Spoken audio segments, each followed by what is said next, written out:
청남 근영한의 이야기. 이 시간에는 등꽃에 얽혀있는 전설 이야기를 할까 합니다. 어떤 사람이라도 꽃을 보고 성을 내는 사람은 없을 것입니다.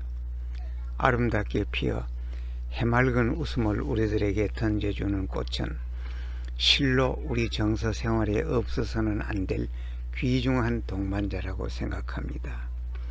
모양도 색깔도 다양한 꽃에는 꽃마다 다른 아름다운 이야기가 깃들어져 있습니다. 일컬어 꽃의 전설.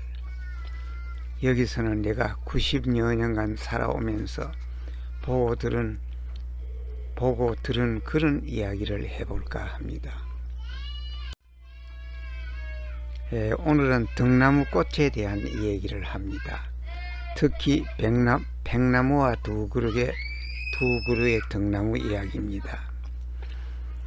강원도 영월군 경곡면 오리에는 4그루의 등나무가 있는데 각각 2그루씩 가까이 서 있으며 가슴 높이의 지름은 20 내지 40cm입니다. 그 다음에 밑덩쿨은 60cm 정도로서 백나무에 엉켜서 높이 약 17m, 동서로는 20m, 남북으로는 무려 50m 정도로 넓게 퍼져 있다 합니다. 지금도 그런지 모르지만 내가 이걸 취재할 때 그렇게 되어 있었습니다. 이 등나무에는 다음과 같은 애절한 전설이 깃들어져 있습니다. 신라시대 옛날 어느 때 이곳을 용림이라고 했고, 숲이 우거지고 지금 등나무가 서 있는 곳은 깊은 연못이랬다고 합니다. 그리고 그곳은 임금께서 신하를 거느리고 사양을 즐기던 곳이라고 합니다.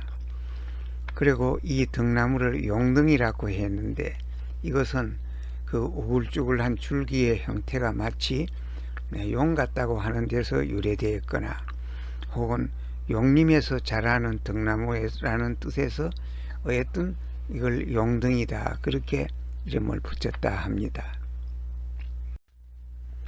그런데 이 꽃을 말려서, 이 용등의 그 꽃을 말려서 신혼 금집에 넣어두면은 부부의 애정이 더 좋아진다고 했고, 또 부부 사이가 벌어지면은 이 나무의 잎을 삶아서 물을 마시면 그들의 애정이 다시 회복할 수 있다고 해서 이 등을 찾아오는 사람이 많이 있다고 합니다.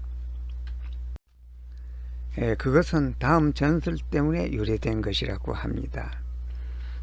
먼 신라시대의 이 마을 한 농가에 19세와 17세 되는 예쁜 2딸이 있었는데, 그리고 그 옆집에는 씩씩하고 늠름한 아들이 하나 있었습니다.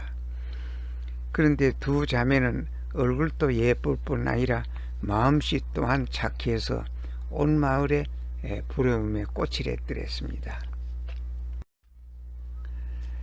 그런데 그 2 자매가 둘 다 똑같이 옆집에 있는 한 청년을 사랑하고 있다는 것을 그 누구도 몰랐습니다.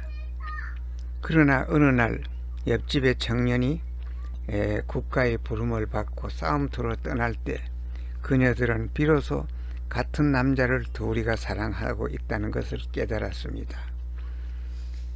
남다리 사이가 좋은 자매였으므로 그들은 서로 자기가 양보하기를 각각 결심했습니다.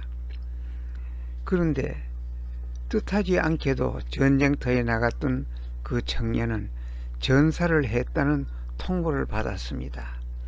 그 2 여인의 슬픔은 말할 수가 없었습니다. 그래서 연못가에 가서 둘이 얼싸안고 울다가 지쳐서 그만 물에 몸을 던져서 풍덩 익사하고 말았습니다. 그 이후 이 연못가에는 2 그루의 등나무가 자라기 시작했다고 합니다.